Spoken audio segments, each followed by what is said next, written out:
All right, now let's get an update on crop conditions in the Eastern Corn Belt. We're looking at Indiana and also talking about weather uncertainty in general and some things that producers need to keep in mind during the growing season. Here to tell us more, he is Pioneer Field Agronomist in Indiana. Ben Jacob is with us here today. Ben, it's good to talk with you. Thanks for joining us on the show. Hope all is well. Yeah, great to be here. Thanks for having me. Now, I've heard some anecdotal reports of some weather challenges in the Eastern Corn Belt here throughout this growing season so far. I'm curious to get us started. How are things looking in your territory there in Indiana? So, right where I'm located has kind of been ground zero for maybe one of the toughest springs on my life. From April 1st through June 30th, we had well over 30 inches of rain right here at my house, and that varied kind of across the area. I guess for context, I kind of cover west central Indiana. So if you go in the northern half of the state, it's pretty good. They had a nice planting window. As you come south, it's a lot more variable. And, we planted corn and beans from mid-March all the way to well, we're still planting. We're still planting beans here as we've rounded through mid-July at this point. So to say that it's been a challenging spring, it would be quite the understatement. Well, thinking about those challenges, let's talk about some of that weather uncertainty and what do producers need to keep in mind as they're managing through the growing season? What are some things you would recommend, Ben? Yeah, so it is a significant challenge. The biggest problem in my mind, there's two really big problems. One of them starts with fertility, specifically nitrogen in corn. What did we put out pre-plant? What do we have left? What is the yield potential of this crop, and what can we manage and still maintain some degree of profitability with where commodity markets are? And so within that, you have all of the variability. It wasn't just that planting drug out forever and ever. It's that we may have had fields that we did get planted timely, and then we had to replant, say, 20 or 30% of them.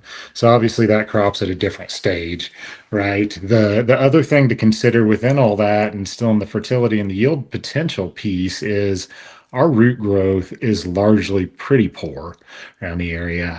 If roots don't have to grow down to get water, they tend not to. I did see this spring as an interesting point. For the second time in my career, I saw roots growing back up out of the ground to find oxygen. So this would be in corn that was probably 2 weeks pre-tassel, and in between the rows of corn, you could see the root fibers coming back out of the ground. It's kind of an interesting anomaly that you would hope as a farmer or an agronomist you never have to see, but it's an indicator of how wet it is. So my recommendation to start with anything is really, really think about what the yield potential is left in this crop with everything that it's went through and when you planted it. And I don't say that to be pessimistic about it. I say that so that we can maintain as much profitability as we can. So a lot of this ground, say we were managing it, we were planning on this winter, we were going to manage it for a 250 bushel corn crop. If it was planted timely and big chunks of it didn't get drowned out, that's probably still the reality. We can still push that. And then when I say push it, I'm talking at this point in the season, fungicide is going to be key. I know that a lot of people are thinking with their wallet. Right, but there is enough disease pressure with all the moisture we've had that we are going to have to manage it. And folks in this area learned that lesson really well last year when we had a tar spot epidemic. Or guys that didn't want to spend money on a fungicide, it really cost them in the end. So hopefully we don't have anybody going down that path again. But the other piece within that management is we're seeing firing on corn leaves that well ahead of tassel on some of the stuff that was delayed. And a lot of this had pre-plant anhydrous going back into March and didn't get planted until late May or in June.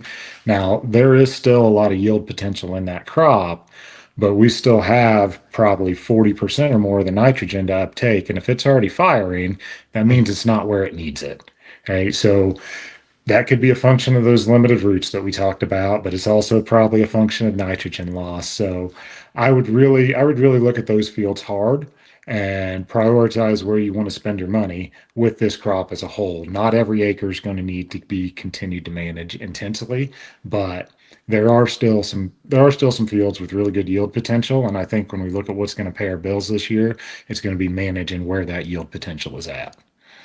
How about in terms of overall disease pressure, weed pressure, pest pressure, etc.? What are some things you've seen in the Eastern Corn Belt this growing season?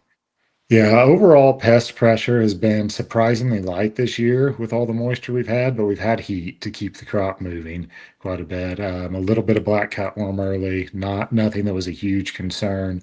Disease is the primary focus here. For folks that don't know, the Eastern Corn Belt, especially as you move south, tends to have a whole lot more humidity.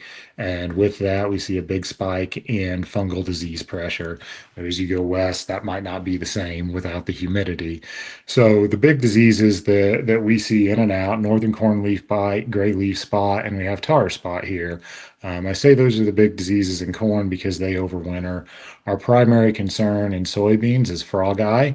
So if we think about the weather pattern we've had, and this bears out in the field, we're looking for diseases that prefer high humidity and a lot of warmth. So that is gray leaf spot in corn, and again, frog eye in soybeans. And we are seeing a lot of gray. Surprisingly, frog eye pressure is still fairly low, but a lot of times in this area, we'll see it it'll sneak up on us a little bit because we'll put a fungicide out in July and then we'll get a late flush of it on into August. So if we look at fungicide applications to manage frog eye specifically in beans, my preference is to delay those as long as we can. And everybody's getting their information locally. That's a function of all the humidity that we have, right? And it also lets us determine what sort of crop we're setting on. But the fungicide recommendation, is it R3? Is it R4? My preference is we say at least R3 and then look at nodal growth to push us back far enough into the season. So say at least R3 and at least 15 nodes of growth. We'll push that in an ideal timing for frog eye locally. Um, with the gray leaf spot pressure that we have, say that if you have that moving up into mid canopy, I really don't care where the crop's at. It's time to control it. And I say that because it looks like this weather pattern's going to continue. We say we'll reach average on weather. We always get back to average at some point, but the rains keep coming, and we're just in this cycle where every afternoon the humidity builds up and we get another shower, right? And it stays 95 degrees, and that re-wetting cycle keeps happening. So the disease pressure is going to continue to increase. I will say for folks that were really concerned, if you go back to last winter, tar spot was the conversation everybody was having around here. While you can find it in fields, that I believe the heat has kept it at the pressure marginal, not heavy by any means. And as long as the heat continues, I don't think that's going to be a concern for this late planted corn. I mean, May 21st or later, or even towards the end of June is probably more extreme. The biggest concern from a disease standpoint in my mind is it never fails in southern Indiana. When we have a lot of June planted corn, we have southern rust blow in at some point. And while we don't have that yet, we've had a pretty mild hurricane season. I believe it's a matter of time before we do have a hurricane bring southern rust up to the area. And we had it early last year. We didn't have the moisture to really move it aggressively and cause us much concern. But well, that would be my biggest concern in the late planted corn because of how aggressive southern rust can be when the environment is right. Ben, great thoughts and great insight. Anything final you would share or reiterate with producers, just as they're looking at their overall crop management here this season and dealing with any weather uncertainty they may be seeing in their area? Yeah, I would just reiterate. I know it's a challenge and it's always tempting. And we have these conversations every year. It's tempting to say, I've spent every dollar I'm going to spend on that crop. I would encourage everybody just to consider what that might mean on the back end rather than just giving up because it is tough. It is tough to go around and look at some of this and everybody tried their best and it didn't really matter what you did in this area. It's still tough to look at. So maintain some positivity, pick the spots where it makes sense to continue to spend money. But if we're going to pay our bills this fall, we have to have grain to sell, right? So I would just encourage everybody to stay positive, even though there are tough spots. Find the good spots, and let's focus on getting the most out of those.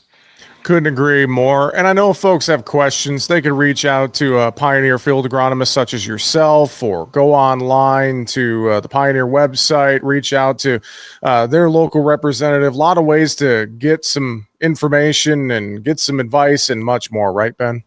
Yeah, that's absolutely right. And if anybody wants to reach out to me, I love hearing from folks from all over the country. You can actually find me on Facebook at Ben Jacob Agronomy. You'll also learn more at pioneer.com. Ben Jacob, Pioneer Field Agronomist. Thanks for joining us on the program today and appreciate the time. Have a great one. We'll talk to you again soon. Yep, thank you.